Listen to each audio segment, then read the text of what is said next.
Estudando uma magia considerada um tabu na sua sociedade, a ressurreição, uma jovem e brilhante estudante de magia se vê sendo perseguida pelo seu próprio reino, sob a acusação de estar corroborando com o mago hediondo que criou a magia capaz de ressuscitar seres vivos. Porém, o reino parece esconder algo sobre essas acusações forçadas, mostrando uma clara intransigência em relação à ressurreição, sem necessariamente usá-la como motivo principal para a decisão de aprisionar a estudante, que acaba não tendo outra escolha senão ir atrás do mago hediondo em busca de respostas, já que ao que tudo indica, nem mesmo ele é tão perverso assim.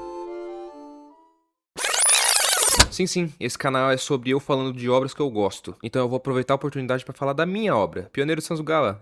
A princípio, Pioneiro de Sanzugawa era para ser algo bem mais simples e genérico, só que bem feito, obviamente. Mas depois que eu assisti Dungeon Mesh e passei a gostar muito dos personagens, do mundo, a história como um todo, etc., eu me senti obrigado a pensar numa trama que fosse mais interessante que a da primeira versão. Não só isso, mas eu também decidi que eu ia sair um pouco da minha zona de conforto e escrever a história como se ela fosse um livro mesmo, em formato de prosa e tudo mais. Até porque eu quero trabalhar com cinema, então a minha vida inteira eu escrevi as minhas histórias com um formato Master Scenes, que é esse formato de roteiro mais padrão que tem na indústria de cinema e séries e tal. E como eu gosto muito desse formato e já estava acostumado com ele, eu não queria simplesmente abandonar o Master Scenes. Então eu meio que criei o meu próprio estilo em cima desse formato, pensando nele de uma forma muito menos técnica. Até porque os roteiros eles não são direcionados ao público, eles são direcionados à equipe de produção do filme, justamente para facilitar a produção. Então, por exemplo, os cabeçalhos que são usados sempre que a cena ou o ambiente muda, eles precisam falar se a cena se passa num lugar fechado ou aberto, com um EXT de exterior e NT de interior. Precisam falar qual que é o nome do lugar, se tá de dia, noite, manhã, tarde, chovendo, garoando, nevando, se o sol tá de rachar o cu. Eu mantive o cabeçalho, só que sem o INT e EXT, porque aí o leitor já teria que ter um pouco mais de repertório sobre roteiros. E eu quero que a minha história possa ser um texto que qualquer pessoa possa ler. Eu não quero que ninguém tenha que descobrir como aproveitar a história, entende? O meu objetivo era fazer um texto bonito, diferente, mas que ainda fluísse bem. E eu também mantive a caixa alta para elementos importantes da história, mas nesse caso foi muito mais para criar impacto. Por isso que eu uso principalmente para escrever sons ou onomatopeias.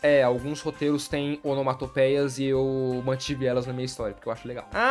E eu também mantive como as falas dos personagens são feitas, que são com esses pequenos bloquinhos de textos que ficam no centro da página. Só que no caso eu aumentei eles um pouquinho porque sim, no final ficou um texto muito bonitinho, não é só um monte de bloco de palavras enormes e tudo mais, mas também não é nada muito técnico e cheio de informação. Ficou bonito. Agora, sobre a história em si,